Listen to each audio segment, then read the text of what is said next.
Manji, David Joseph Manji.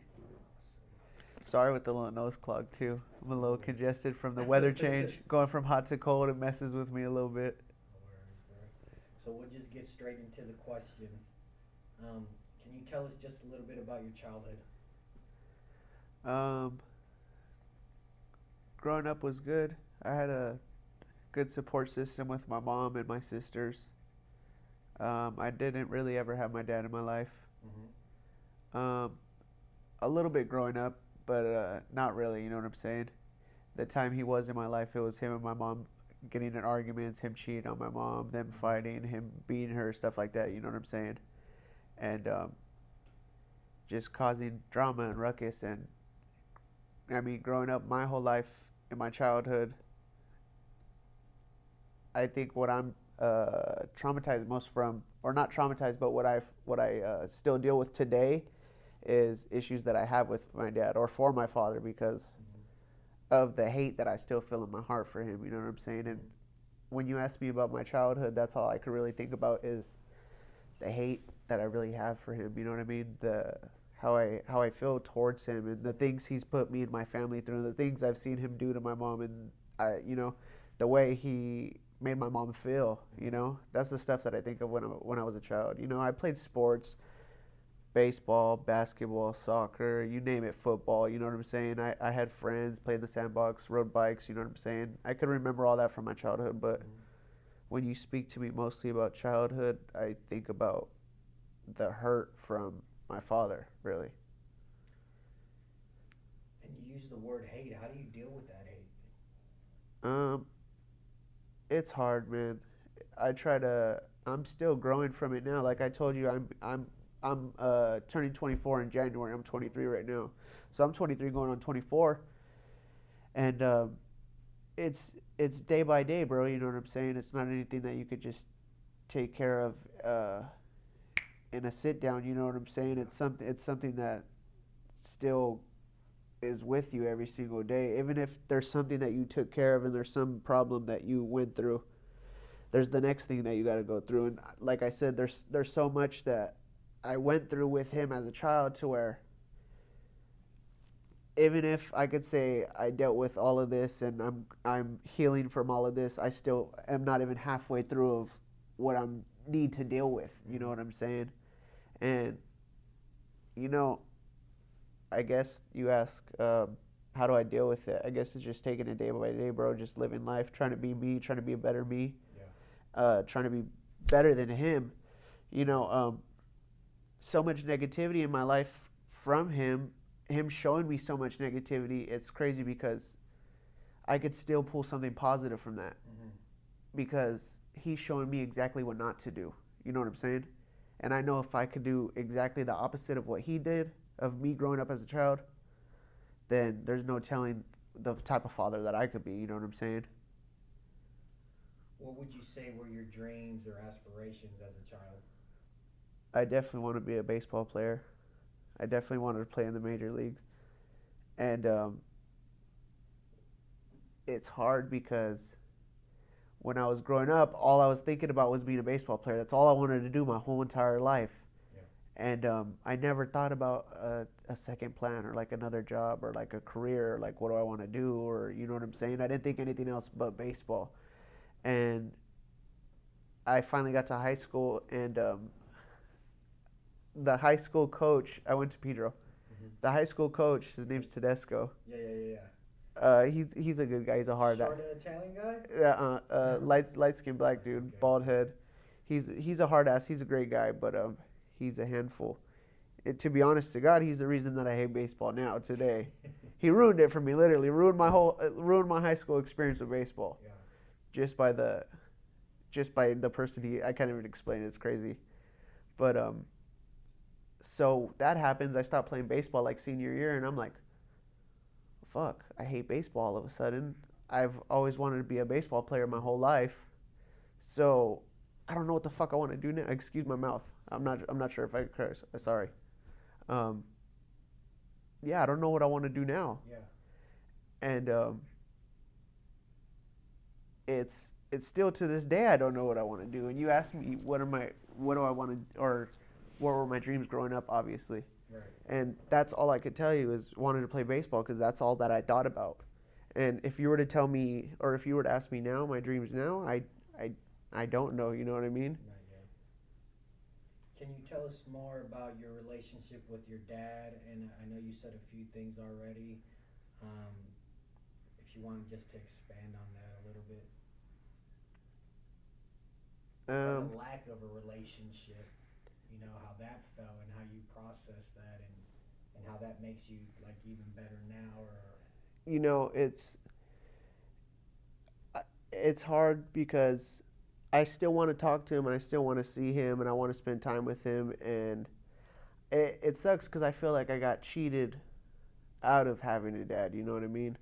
I feel like that's a big part of a boy's life growing up, becoming a man, of having their father in their life.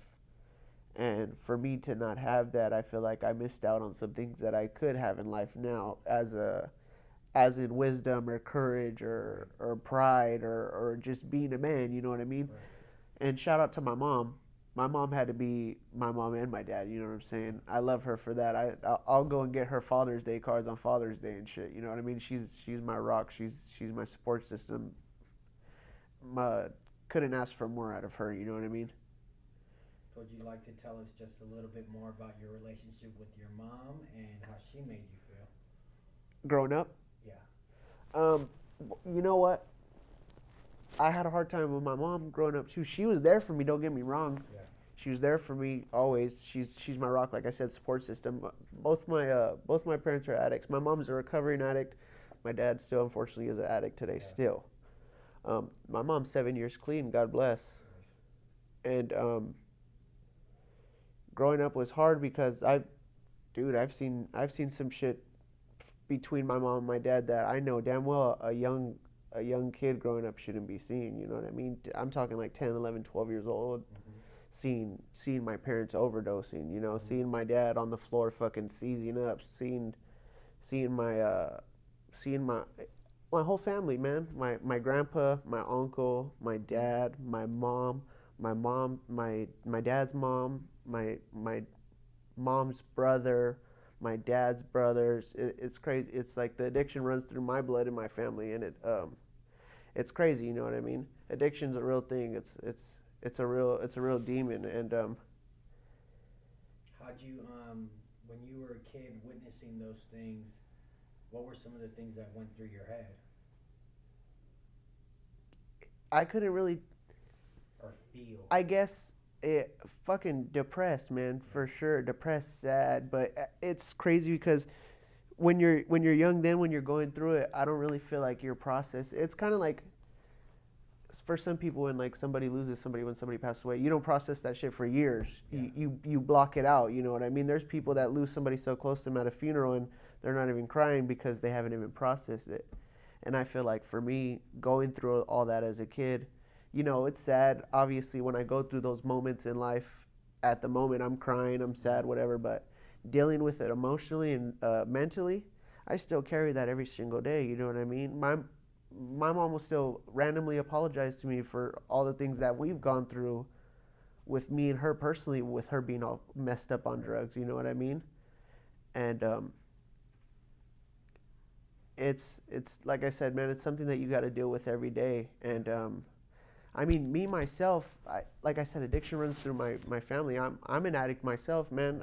Recovering addict.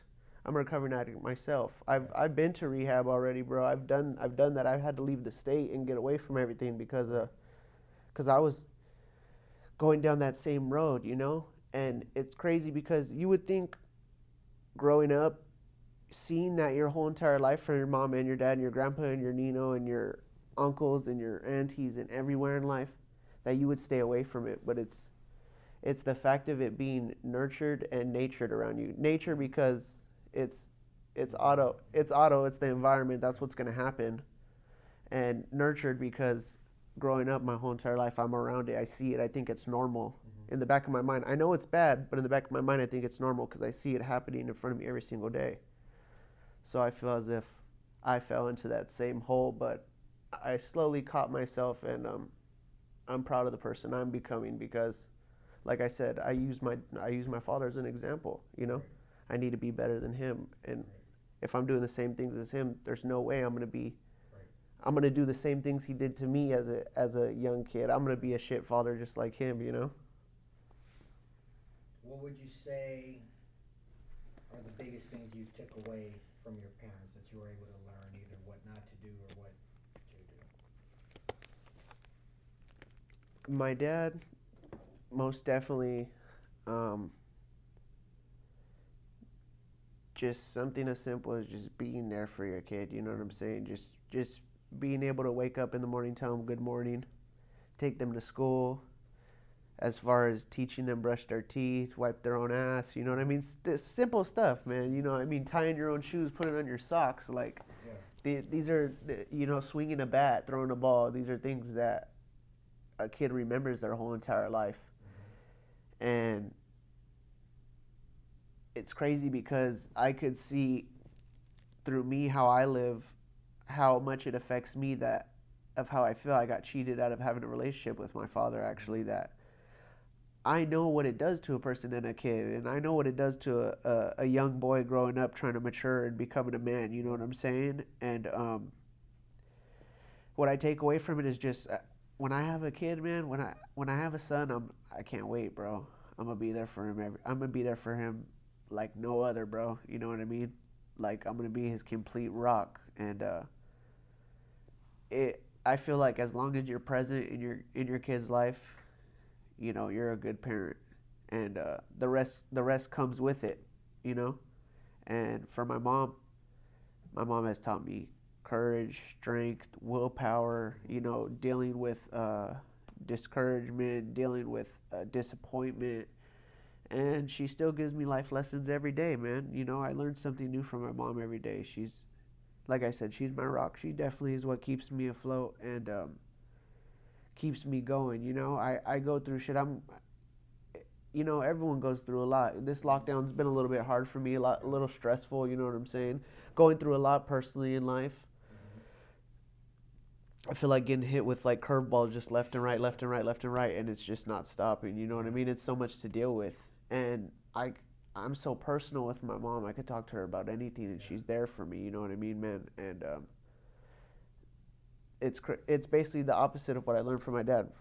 Yeah. What I've learned from my dad is to be there for my son when I have one, when I have a kid. Be there for my child, and from my mom, what I pull from her is do what she did to me. You know what I'm saying? Like I said, for her to be I have two sisters as well, older and younger, and she had to be the father and mother to my little sister as well. You know what I'm saying? And we just we just thank God that she was able to get clean and to turn her life around, because she was going down a very very dark road, and for her to be able to get clean and to be clean 7 years now, thank God. She really turned her whole life around, and I thank the Lord that she is the person she is today. You know. I know you said you went to rehab. During your whole rehab process after that, and I'm sure we'll ask questions that will get into that are related to that later on, but going through that, were you able to kind of empathize with your father and your mother more? Going through your own rehab and your own addiction? Because I know I've at that point I've personally met the demon of addiction, and I've dealt with it, and I understand it, and I know what it does to a person. I know what it feels like to be grabbed by the balls and not let go. You know what I'm saying? To where you're so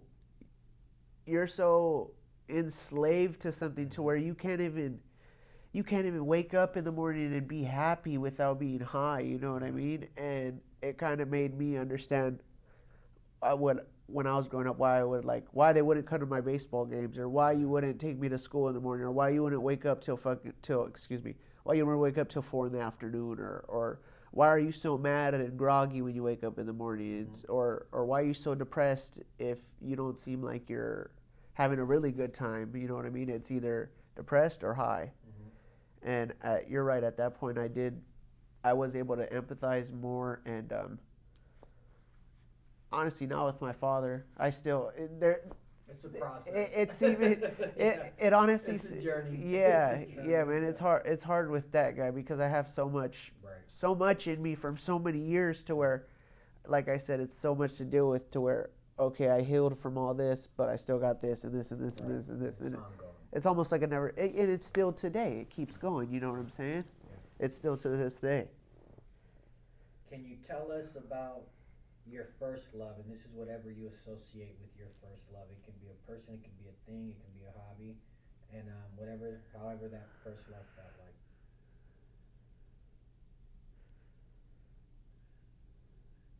Definitely, I would want to say baseball for sure because of me wanting to be a baseball player growing up. You know what I mean? Wanting to play professionally. For me, it was that's all I wanted to do, man. You know, I wanted to go out and play. I wanted to play travel ball. I wanted to practice. I wanted to go out on my own time and throw the ball against the wall and make my arms stronger and practice swinging the ball, swinging the bat off the tee, and buying all the gear and just wanting to get better and wanting more and wanting more. And I just remember that's all I wanted at once. Like I didn't care about anything else, man. And I definitely could say that was my first true love because I guess you would say something that you love, that's all you think about and that's all you care about, you know what I mean? And that's definitely how I felt about baseball. That's all I cared about, man. And it's a damn shame how I feel about it now today because I had such a strong passion for it that it sucks that I don't feel that way about it anymore, you know what I mean? But it is what it is, you know? What about your first loss or heartbreak? And same thing, it's whatever you associate as your first loss or heartbreak and how that felt. My first heartbreak came along with when I was in rehab. Yeah. I actually had a girlfriend for about 6 months, 7 months, and it was actually my first real girlfriend. This was only this was 12th grade, my senior year, Yeah. 2015. Uh-huh. I had this girlfriend and liked her a lot. Obviously, my first girlfriend. I'm very particular and picky with my females. Right. I don't like just going mess around with anything. You know what I'm saying? Right. Like these other dudes, it's crazy. Some dudes will, you know, mess around with anything that walks, bro. Yeah. And I really liked this girl. Mm-hmm. I did. I really liked this girl a lot. Brought her first girl I've ever brought around my mom. First girl that I've ever introduced to my mom. So that's a big deal to me because obviously I'm very particular with who I'm gonna bring around my mom because of how much and how personal and how close I am to her. You know, and she I was in rehab for 7 months. Yeah. And in my 6th month of rehab, I get a call from my mom that one of my friends called my mom and told her, "Yo, I heard that so and so is messing around with so and so." And the dude that she cheated on me with just so happened to be one of my buddies too, from high school. So that tore me apart. You know, I was in rehab crying, tearing myself apart, tearing pictures and shit, throwing away a bunch of letters that she sent me, heartbroken, you know? And I think that's my first time I truly felt like that. Yeah. How they say like you really feel a chest pain when your heart is aching, you know what I mean? Really feeling that chest pain, like wow, this is really true, you know? But some high school shit. You know, some high school shit. It's not a big deal, bro. Life goes on. Like they say, there's plenty of fish in the sea. Right. And Who would you say first taught you love and how? any type of love. Whoever taught you love, like what? My mom. Yeah. My mom, for sure. Of how, like, my mom loves me like no other. Yeah. I have 2 other sisters, but my mom will never tell them, but she tells me I'm her favorite all the time. But she'll never say it to them. Yeah. But it's a different type of relationship with my mom. I feel like I know her like spiritually. We know each other very spiritually. You know what I'm saying? We're very soul connected. You know, like I feel like we're like this, and I don't feel like there's anything that could break us apart. And she shows me the most love I've. You know, she makes me just feel warm when I see her. Yeah. even to this day, bro. Like I don't live with her. I live with my grandma. Uh, because my grandpa and my Nino both passed away. Rest in peace to both of them. And I didn't want my grandma living by herself, Right. so I went and moved in with her. So that was in actually November 12th that just passed was 3 years that my uncle's been passed away. Rest in peace. Mm-hmm. So that means I've been living at my grandma's house for the past 3 years.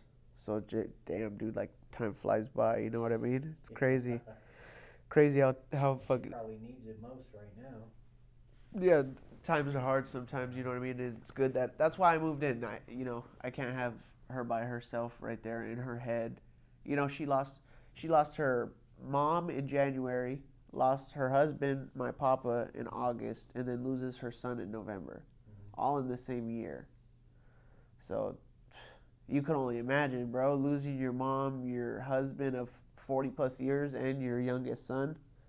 That's downright crazy, bro. Like I can't even imagine that. You know what I'm saying? That's crazy. Like my nana is so strong to be able to still be kicking and moving and living. You know what I'm saying? To be able to still say that she's here living and she's gone through all that trauma. You know what I mean? I feel like that trauma alone could Yeah. kill somebody. You know what I mean? Have them bedridden, crazy. What's love to you now? Has it always been the same, or has it changed? Meaning, what's love to you now versus what it was compared to you when you were younger, when you were a kid? Um, I guess like, bro. I didn't even kiss my first girl till I was like in 10th grade. Yeah, yeah. Like I was never like all these people like saying like, oh, I already had sex, and they're like 14 years old, or like, oh, I got a girlfriend, and we're like in fourth grade, fifth Yeah. grade, you know. And I was never really into that, and Or just even to like put into it even too. like just love in general. Like, like, man, like family love, or like, man, I'm loved. Like, when were you able to make a good general conception on what love is to you? Like, in general, this is what love is to me. When I first really felt it, probably when my mom got clean, Mm. and my first time going and seeing her after her being clean for like 30 days. And she had been messed up for a really long time prior to that, so she kind of lost who she was. So I Mm-hmm. didn't even know my mom anymore, you know. Mm-hmm. And to kind of to see her again and to see the real her of when I was growing up younger, you know what I'm saying? To finally see her back to her normal self again, I think that for sure, because that's when she changed her whole life around. She was messed up, and she had got in trouble at work, and me and my sisters told her like, look, dude, like you either need to get clean, or we're gonna leave. Like we're gonna go live somewhere else. We're not gonna live with you. We're not gonna watch this happen. Mm-hmm. We're not gonna watch you kill yourself. Mm-hmm. And I could say I was depressed for a really long time as a young kid, from like all the way from like fourth grade of my parents fighting and going through divorce, and my dad doing everything that did in my life, to both of them being drug addict alcoholics. You know what I'm saying? And I could say probably until that time was when I started feeling happy again, and feeling like the true love that I know is there, and the true love that I know my mom really held in her heart, you know? Right. Definitely around, that was like, I want to say like 10th grade. So for like 6 years, super depressed, man, from like fourth grade to like 10th grade, like out of it, like shielding myself by acting like I'm putting up a front as if I'm happy, but I'm really not. Right. And then continuing to get older and using drugs to hide my problems, getting high to run away from feelings. Mm-hmm. Anybody that gets high, that's what they're doing. They're running away Yeah. from feelings that they don't want to feel. Yeah. And my family seems to be professionals at that, of running away from that. A lot of us are. A lot of us are. Can you tell me what's a general good day for you? Like, you look back at the day and you're like, man, today was a good day. What's that consist of?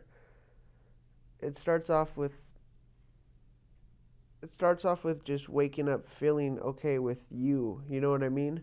Yeah. If you don't feel okay with you, you're not gonna have a good, like lately, man. Like I am going through some personal stuff right now, Right. and like I said, my uncle's 3 years just passed. Rest in peace. And that's stuff that I haven't dealt with. I still have feelings that I haven't dealt with him that I feel. You know what I mean? I live in the guy's room. I moved into his room. You know, he unfortunately overdosed. Mm-hmm. He overdosed in the bathroom, man. And that's the bathroom I go in every day. You know, when I go in there, I think about that shit. I think about that, bro. You know what I mean? It's traumatizing to picture and image it. And I live in the guy's room, bro. Like, my Xbox will turn on in the middle of the night, like crazy shit. My mirror will shake. I could hear it shaking, like the craziest shit. Mm-hmm. Excuse me, I'm sorry. Oh, that's fine. But you have to. I feel like the beginning of a good day, you have to be okay with yourself, and you have to wake up happy. You know, it's a terrible feeling to wake up not happy. Terrible, terrible feeling. And to answer your question more so, I guess wake up. My good day starts off with waking up feeling good about myself, and I'm a stoner, so I like to smoke, man. Right. A good day for me also entails Right. smoking throughout my day. You know, Yeah. having some good weed, enjoying myself, maybe going to the beach. I like working out. Right. Go play sports, being active, not sitting around. I feel like I'm not having a good day if I'm just sitting in the house all day, you know, watching TV, playing video games. Other than that, I feel like I'm a pretty happy person, bro. You know, regardless of what I have going on in my day or what's going on, I try to make the best of whatever I have going on. Even if it's a terrible day, even if it's a negative day, I try to find the positives in it. So really, every day should be a good day, no matter what you're doing, you know? So the opposite of that. So we all have bad days. Yeah. So can you tell me about a bad day and how you get through that bad day? Um, Before I tell you present, in the past, how I used to get through bad days, get high. Yeah. You know, go get those pills, go pick up that sack or whatever you're gonna do. You know what I mean? To run away from your issues, to forget about them. I used to get high, used to just run away, Mm-hmm. to not deal with my problems. And guess what? All these years later, these problems are still here, waiting for me to be dealt with, knocking at my door, like, yo, hey, I'm still here. Yeah. And nowadays, I guess deal with a bad day. You know, first off, I talk to my mom. If I anything that's going on, the second I start crying about something, I'll call my mom. Oh, this is going on. This is going on. She knows the perfect things to say to me. Mm-hmm. I guess you could by now. I'm sure you could tell my mom's a big part of my life. Right. Um, Most definitely, talking to her, going to the beach. I'm very I'm very like in tune with like Mother Nature, with the world. You know what I'm saying? Mm-hmm. With I like being alone. If I could drive up to a mountain and be around nobody and just listen to the air and the trees and stuff, I would. You know, go to the beach, smoke a blunt on the sand, put my feet in the water. Um, I'm very spiritual too. I'm religious. Pray, Mm-hmm. talk to my Lord and Savior. Mm-hmm. Plays a big part in my life. Would you say you got closer to him during rehab? Yeah, 100%, 100%, 100%. Because before I lost myself, you know, I didn't even know who I was, man. I was so messed up for so many years that I didn't even know who I was. And I really found myself again when I was in rehab. Rehab was the hardest thing I have ever done in my whole entire life. Yeah. The whole entire life, for the main purpose that I was alone. Yeah. I was by myself in a different state, away from everybody. Couldn't talk to anyone. I didn't have a cell phone. I was in a lockdown facility 23 hours a day. Got 1 hour of playtime outside.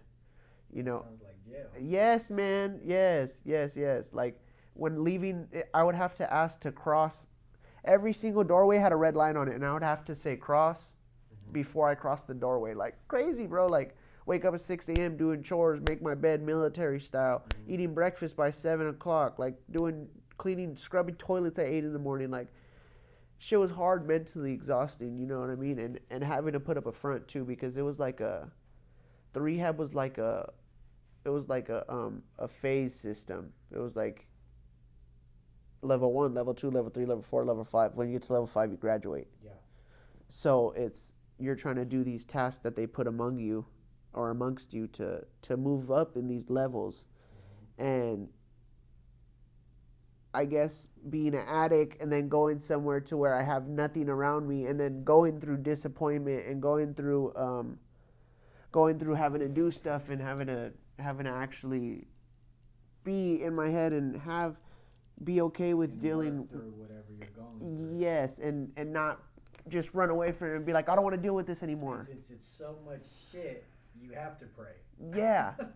Exactly. You don't have a choice. Exactly. You can't talk your way around all of those issues. No, no, no. So I definitely got closer to my Lord because I didn't have that substitute to make me run away from the problem. So I started praying. I started praying at night before I went to bed. I started praying in the morning when I woke up.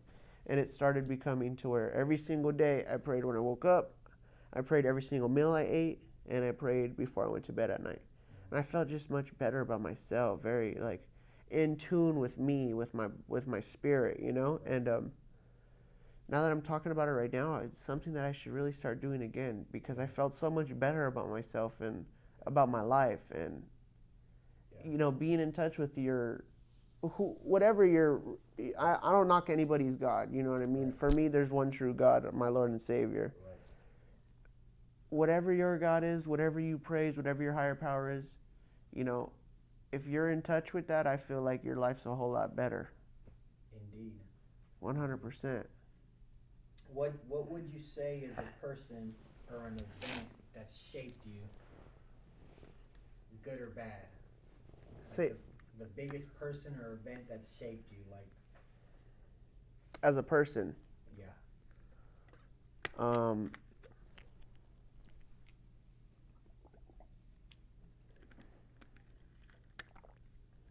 I hate to touch on it again, man, but definitely going to rehab. Definitely changed my whole entire life. I went from being this lost soul of not remembering and not knowing who I am, to really finding my true self, finding David again. You know what I mean? Finding me. Right.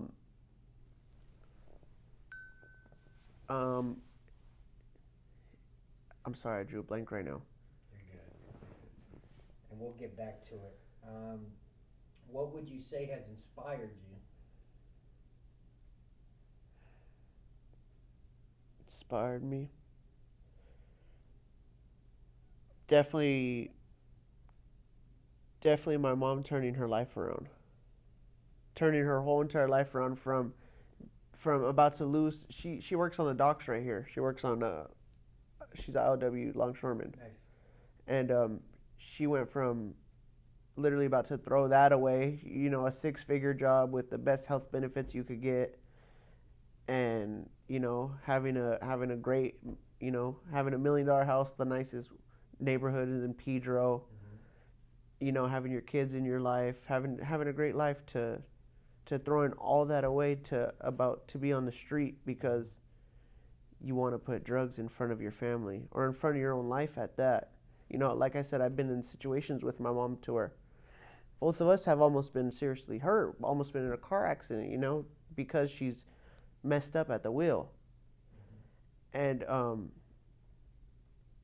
definitely go, like I said, that definitely changed everything around of her going and being clean, you know what I'm saying? Because it made me want to be a better person, you know. That's when I was going through my little stuff of I was messing around and getting really messed up, and seeing her clean, knowing I used to not want to stop messing around because I felt I can't do it.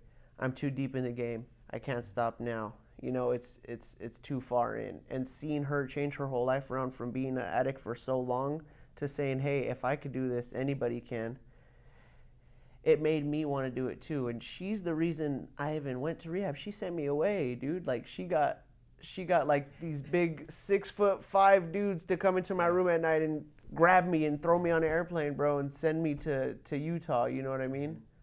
And I thank her with my whole entire life because she inspired me and encouraged me to know that I could do it too. And if she didn't do that, man, I probably wouldn't be here today. You know, I myself have overdosed twice, you know. I've gone through that. My sister had to save my life before. She had to stick her finger down my throat and hold my tongue because I was, you know, choking on my own tongue, about to die, dude, literally. And I was about to do some. The night that I got sent to rehab, I was about to do some really dumb. I was about to do some really dumb stuff. I had got into it with a bad batch of people. They had stolen some stuff from me, and I was really about to do something bad. And that night was the night that my mom sent me away to rehab. So that's all signs from God right there, you know? And that's not something that I thought of in the past when I was so messed up. But now that I think about it in a clear mind, it's her, literally the act of her saving my life, you know? Changing my life from being upside down to bringing me back to the person that I truly am. Right. Definitely, I wouldn't be the person that I am today without her, and that's without a fact, 1,000%. You know, every person makes their own life, and every single person, you know, picks their own destiny of what they do in life. But really, I wouldn't be the person. I could strongly say I wouldn't be the person that I am today without the actions that she's done in her life and the things that she's done for me as a person. You say you get to be the person you truly are. Who would you say is the person that you truly are versus the addict that you used to be? The addict I used to be is very, very selfish, not care about anybody, not have a care in the world. I used to steal money from my mom. I used to steal money from my grandma. Like that's sad, bro. Like stealing from your family for drugs, like pawning, selling my own shit, stealing my mom and Nana's shit, selling their stuff. It's sad. It's embarrassing. That's embarrassing stuff, bro.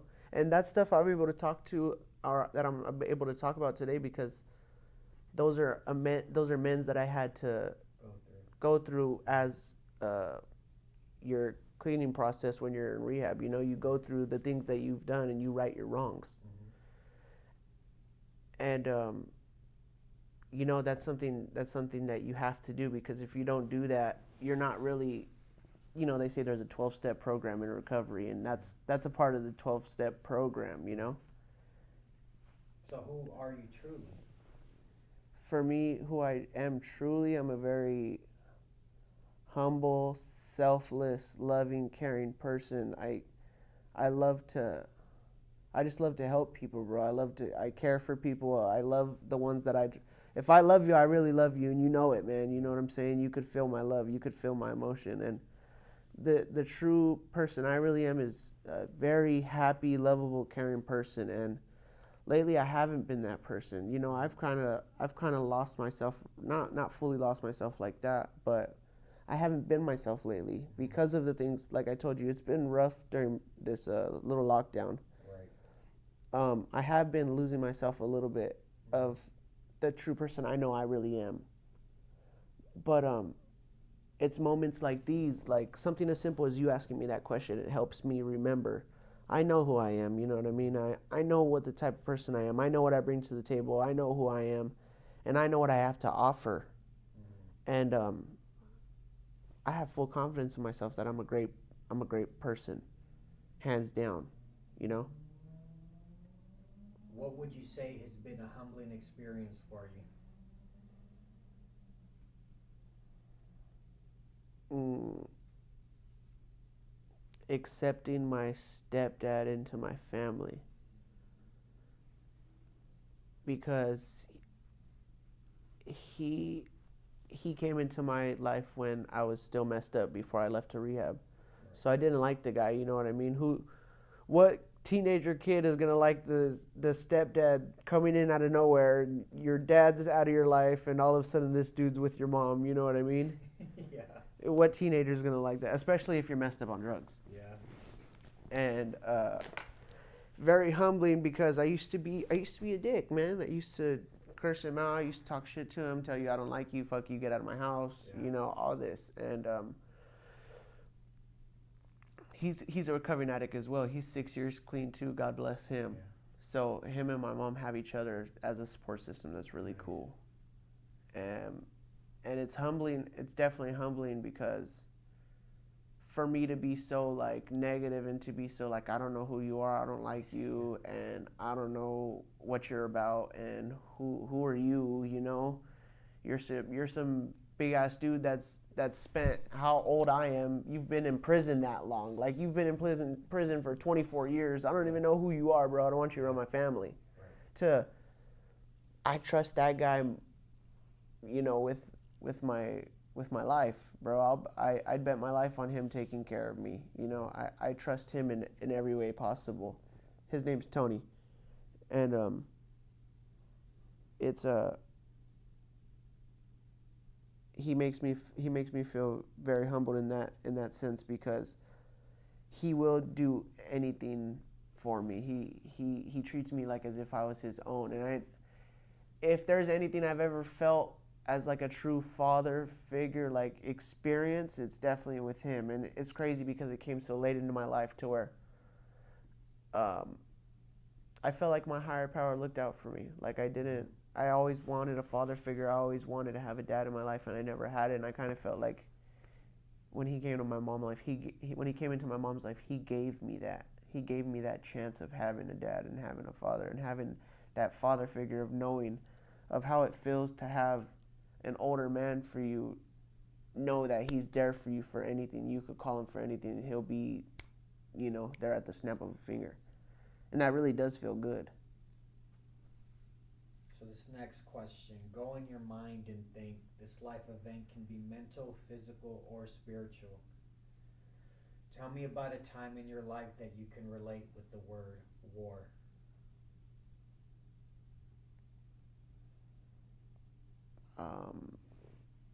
One specific time when my mom and dad were fighting, they were literally fist fighting in the house, like swinging on each other, like fighting, like my dad's hitting my mom, you know, and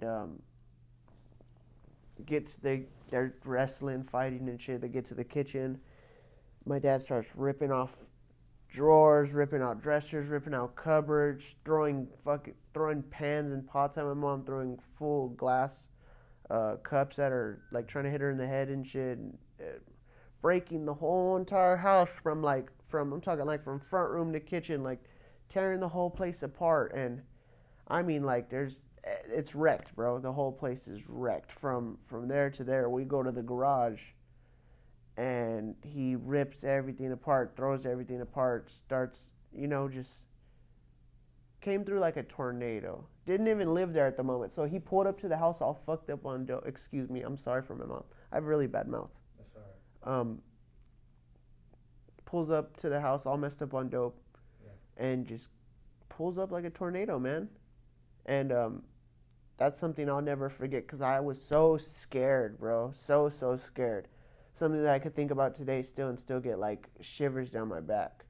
To where like that's the first time I seen my mom. I was scared because I seen my mom scared. Mm-hmm. I knew my mom was scared, and that's something that just will always be in the back of my mind. Never leave it because it like you said, it was like war.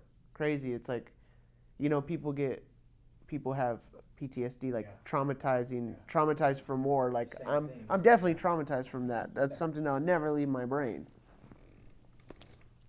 So same type of question. Go in your mind and think this life event can be mental, physical, or spiritual. But this time, tell me about a time that you can relate to the word peace.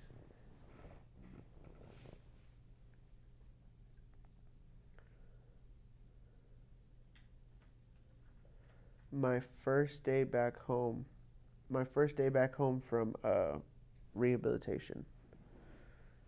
I I hadn't seen my little sister for 7 months. I couldn't see her the whole time I was at rehab. And my mom brings me home. And when I come home, she surprised me. They just moved into a new house. So I come back home to a completely new house, whole new vibe, whole new energy. I didn't have to feel my old energy at the old house. Got to come home to that. Got to hug my mom, talk to her outside, and then come inside. And my little sister was sleeping. I gotta wake my little sister up, and I just gotta hug her. And I just we cried. She cried in my arms. I cried in her arms, and it was. I don't know if it's the right word, but serendipity. I don't know if that's the right word, but just like complete, like in awe, like couldn't take away from that moment. Like it was perfect. Like I felt literally I felt at peace. There was nothing that could stop me from feeling as good as possible in that moment, because I was finally back home with my family. And my little sister looks up to me. I would say I'm her favorite sibling too. I'm the favorite a lot, and she cares about me a lot, and she just wants the best for me. Even though she's young, she acts so old. She has a very old mind, and I was just so happy to be able to see her, and she was so happy to know that I was home safe and I was in the right state of mind, and she knew that I was me again. You know what I mean? And to share that moment with her is something I will never forget either. Can you tell us about a truly difficult time in your life, how that felt and how you endured? Endured as in like Persevered. persevered through it.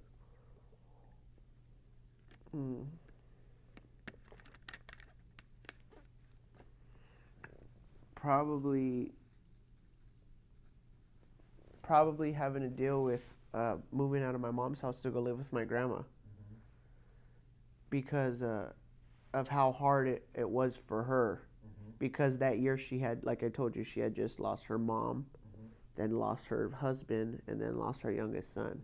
So that was hard for me, because I had to be there for her, to be her rock, when I had to take care of myself as well, because I'm trying to heal from losing my grandpa and my Nino at the same time as her trying to heal from it. And it's hard to be around something so like heavy. That's such heavy energy, bro. Like that's such heavy depressing energy to be around, and it's so draining, and so fucking draining, bro. Like completely. Like I could wake up and be happy one day, and by the end of the day I'm depressed as hell, because of just how the way I see her. There was a time and point to where she stayed in bed for like 6 months, bro. Wouldn't get out of bed. I had to bring food to her bed, tell her you have to eat. You know what I mean? But she would drink alcohol, drink wine all day, no problem. She's got an empty stomach for that, but couldn't eat for the life of her. And so hard, man. Such a hard time, and it's barely getting better, bro. It's 3 years later, and it's still such a hard time for her. She still deals with it every day. But as they say, time heals everything. Time does heal everything. But they never tell you how long. And how the way I persevered through that is just I stuck next to her. My grandma's been there. My grandma's been there for me my whole entire life. She's like a second mom to me. Next to my mom. When my mom wasn't around, I was with my grandma. When my mom was at work, I was with my grandma. When my mom was gone somewhere, I was with my nana. You know what I mean? My nana is my second mom for sure. Like, and I feel the way I persevered through it was thinking in my mind, she's been there for me my whole life. She's been my second mom my whole life. Why can't it be my turn to take care of her? Why can't it be the role switch? Why can't I do everything for her the way she did for me? And that really helps me, because it helps me know that, she raised me as a kid, and she did so much for me growing up, to where, how I told you, I wouldn't be the person I am without my mom. Same thing with my nana. I wouldn't be who I am without her too. So I owe it to her she needs me in this time of her life, and Yeah. I'm just glad I could be there for her. What about a truly joyous moment in your life and how that felt?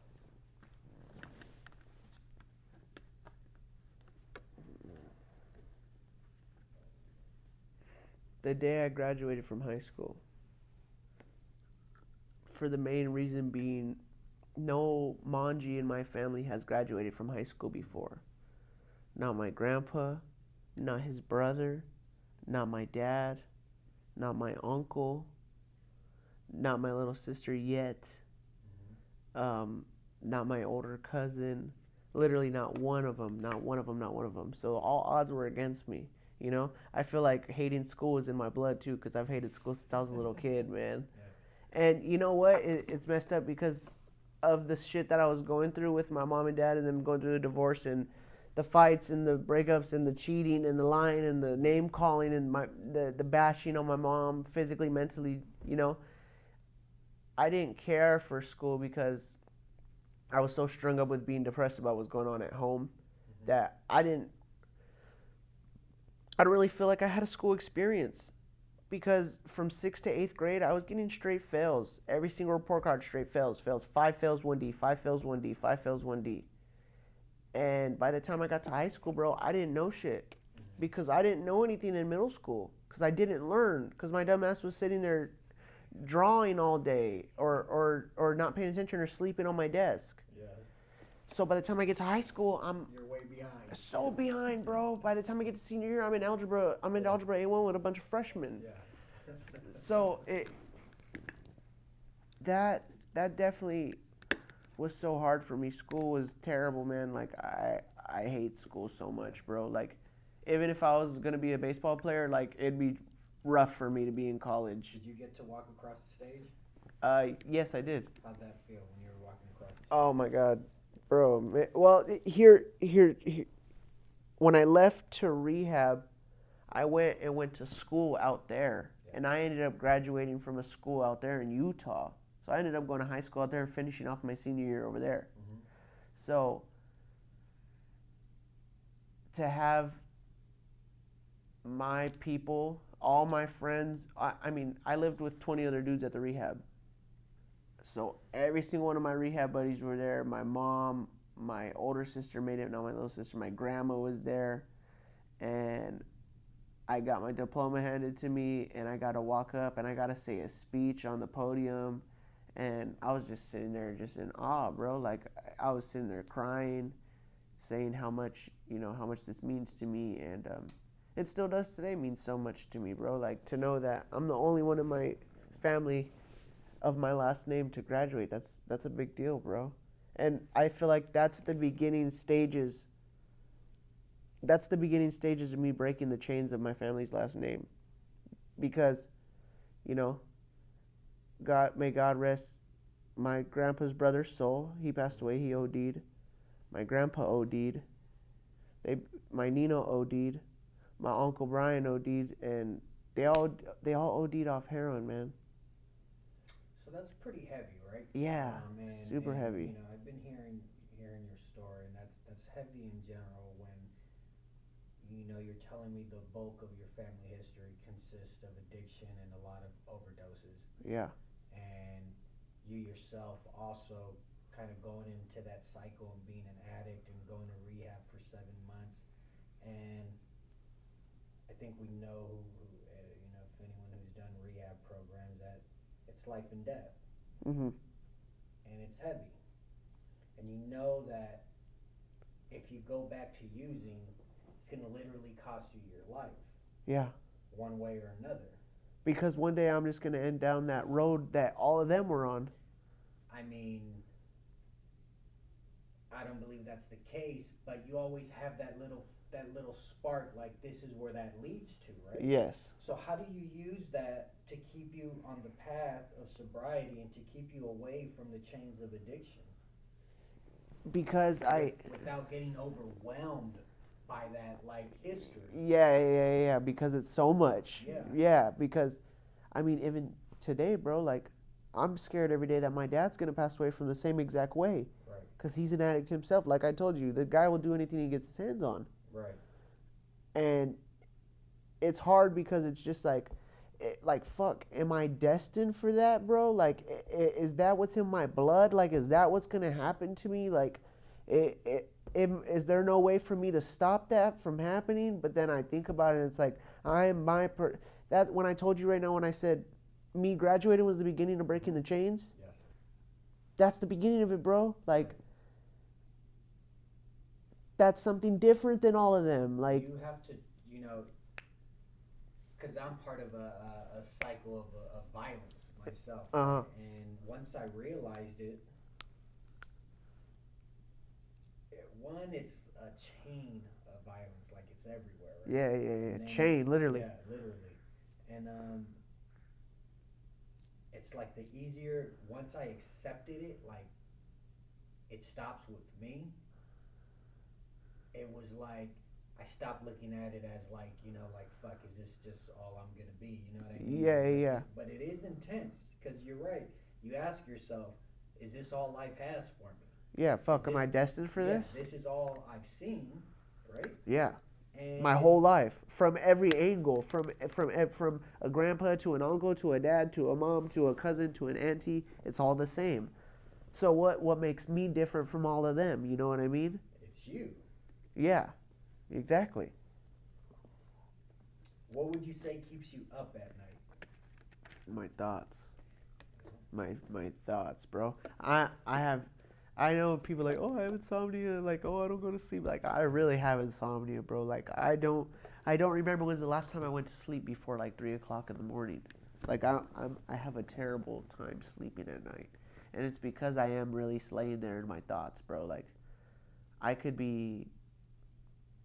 lay down and turn the TV off and lay in the pitch black and stare at the roof, or even close my eyes, bro, and my brain's just do. It's almost like it's so hard for me to turn my brain off at night, to stop thinking and to stop.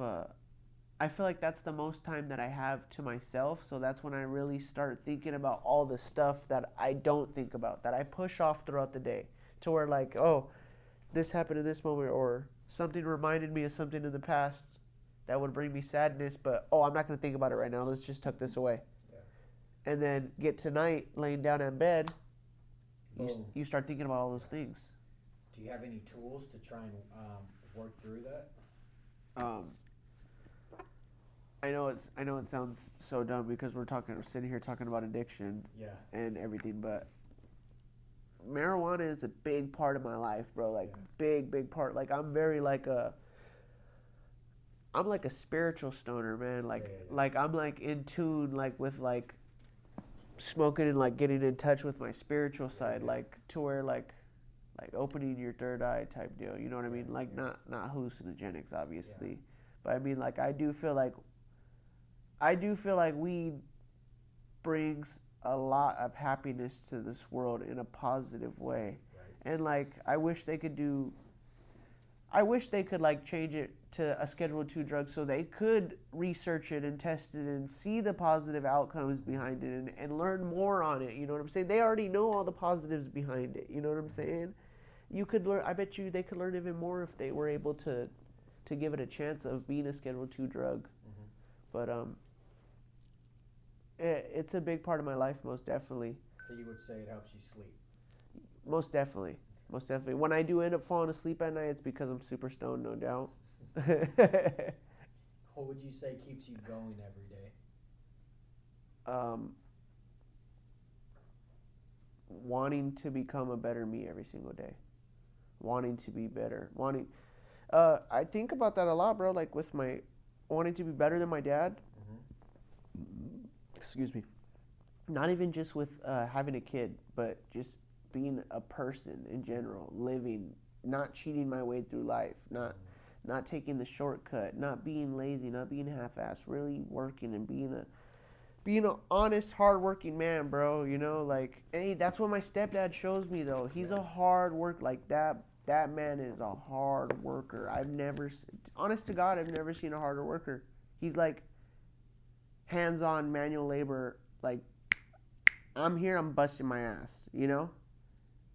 And I feel like I get it from both sides of that. Like, what keeps me going is my dad showing me of, like I said, I need to be the opposite of him. Everything he does, bro, like, he's A, I'm B, you know? He's blue, I'm red. Like, I need to be the complete opposite in every way. Right.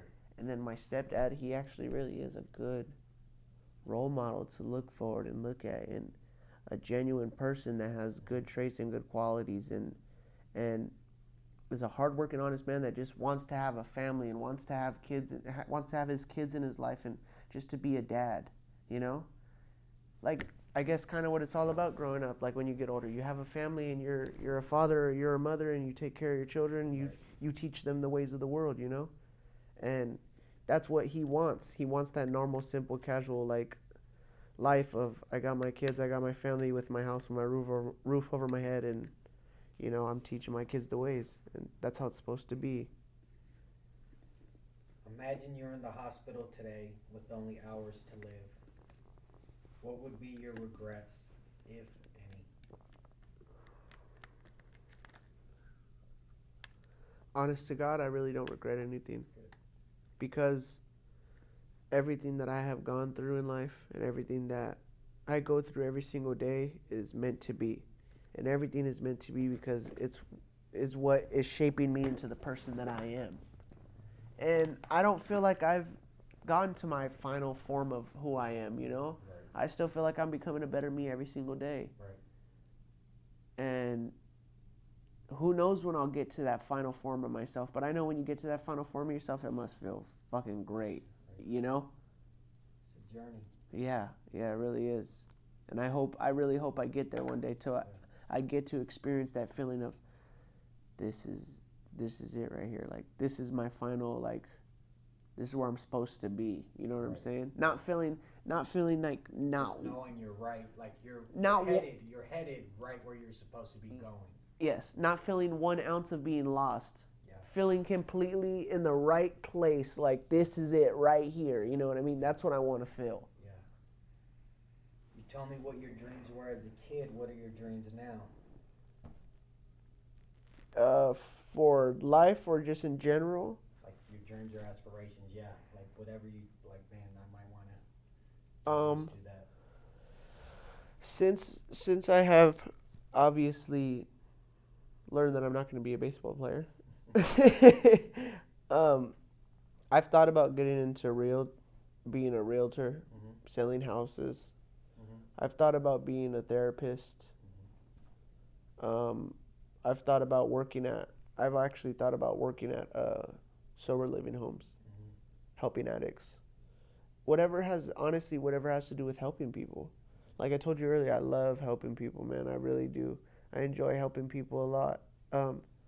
I think that's what brings happiness to my heart. Seeing that look in somebody's eyes to look at me and say, you know what, like thank you for what you have done or what you have said to me, or just a real genuine thank you in general. It means everything, you know. Words mean a lot to me. Yeah.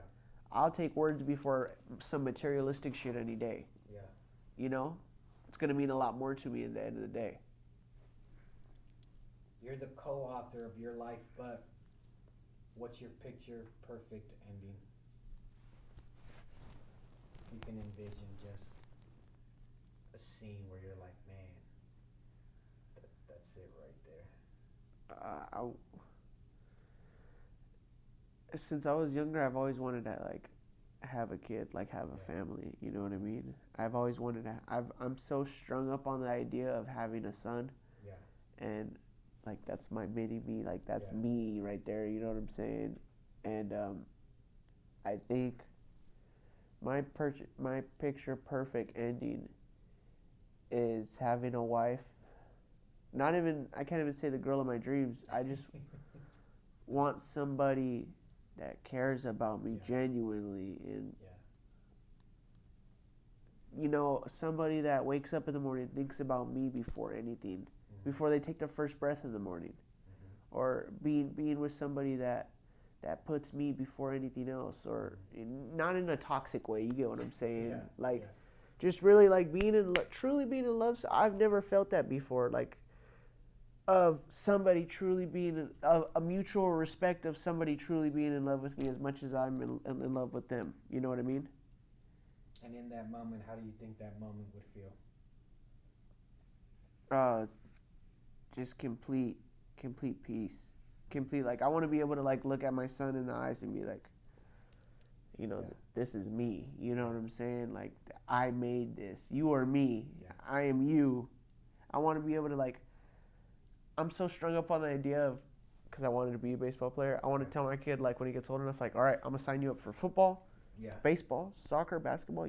You tell me what you like the most, and we're fucking doing that. Yeah. And that's it, bro. And I'm gonna train your ass to be the best there ever was. Yeah. I'm so strung up on the idea of making my kid like I guess how they make fun of it like on TV shows of like some old dude like wanting something back in the day and he forces his kid to do it even though they don't want to, but he forced to do it because that's what they wanted when they were younger. But for some reason I imagine, in my picture perfect ending, I imagine making my son a professional in some type of sport. Right. That he loves. Yeah, that he loves. Yeah, not forcing him. Whatever. Yeah, I told you, he could pick a sport, but once he picks that sport, that's what we're doing. Yeah. Awesome. That's it, brother. Thank you. Thank you, bro, so much. That was dope. Appreciate it. Yeah, I enjoyed it a lot, bro. Yeah. Hell yeah.